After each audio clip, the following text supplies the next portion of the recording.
on his coronation day. Once more, his subjects lined the streets and the city wall. Now he knew many faces and names, and when a child wriggled loose from Verrakaien, baker, and ran to him, he scooped her up. "Gerli, where are you going?"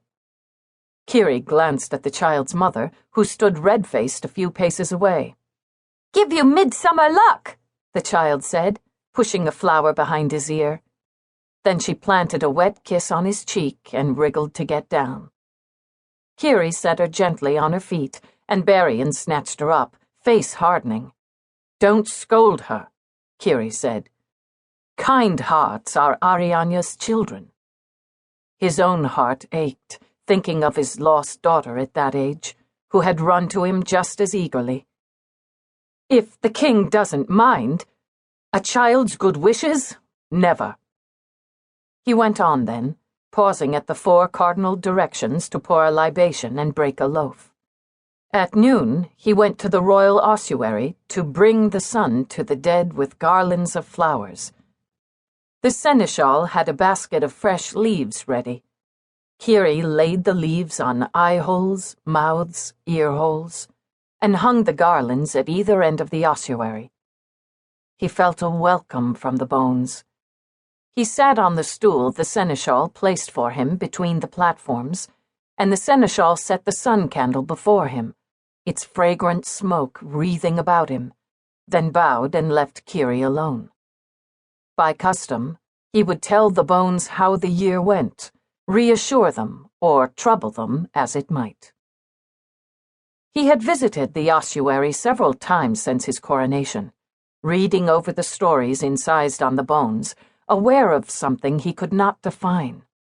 Clouds of feeling from this one and that, not all of them. But always the seneschal had attended him. This was his first visit truly alone, and the first when he had a report to make. He let his mind quiet, trying to drive away that persistent resentment of the lady's neglect, and then began, talking to the bones as if they were living men and women, his ancestors, standing around him. He told of the coronation, of the many conferences with his council, his assessment of the sires he had met, his concern about the lack of trade, the slow withering of the land's economy, his concern about the danger from Pargun, and what seemed to him an unreasonable aversion to preparations for defense. "And the elves and humans are still estranged," he said into the silent, near darkness. A chill ran down his back, as if behind him someone had stepped out with drawn sword. He felt a tension in the silence. True listening, it seemed. It could not be, he told himself, and yet the hairs stood up on his arms. He did not glance around. He would not give in to the fear.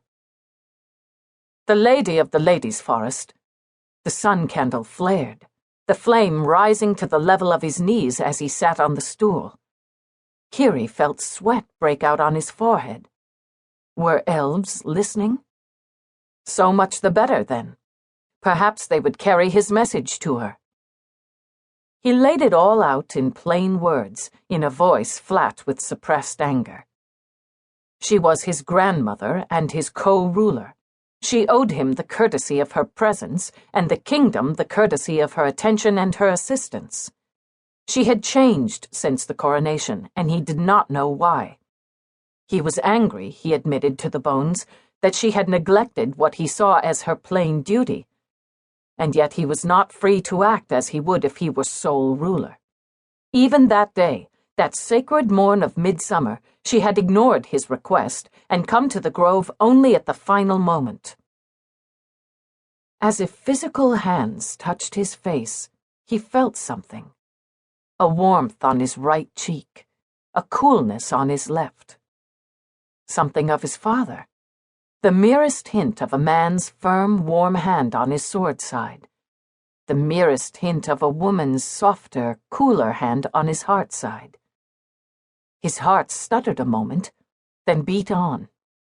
He could not speak aloud. He asked the question in his mind. "Are you father, sister?"